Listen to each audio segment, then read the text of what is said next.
અંકલેશ્વર શહેર B division પોલીસે વાલિયા ચોકડી વિસ્તારમાં રેડ કરી 12,000ના વિદેશી દારૂ સાથે એક મહિલાને ઝડપી પાડી હતી, જ્યારે દારૂ સપ્લાય કરનાર આરોપી ફરાર હોવાનું બહાર આવ્યું છે. તો ભરૂચ એલસીબીની ટીમે પ્રતિન ચોકડી નજીક રેલવે સ્ટેશન પાસેથી એક મહિલા સહિત 2ને ઝડપી પાડી કાયદેસરની કાર્યવાહી હાથ ધરી છે.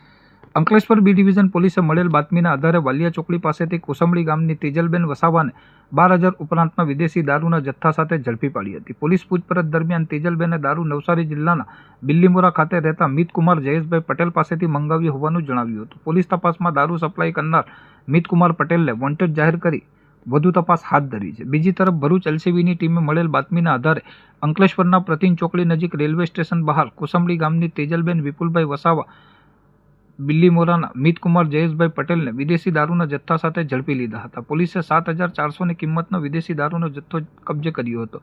પ્રાથમિક પૂછપરછમાં મિતકુમારે દમણથી રેલવે મારફતે દારૂ લાવ્યો હોવાની અને તેજલબેન સાથે મળીને તેને છૂટક વેચાણ કરવાનો ઈરાદો હોવાનું કબૂલ્યું હતું.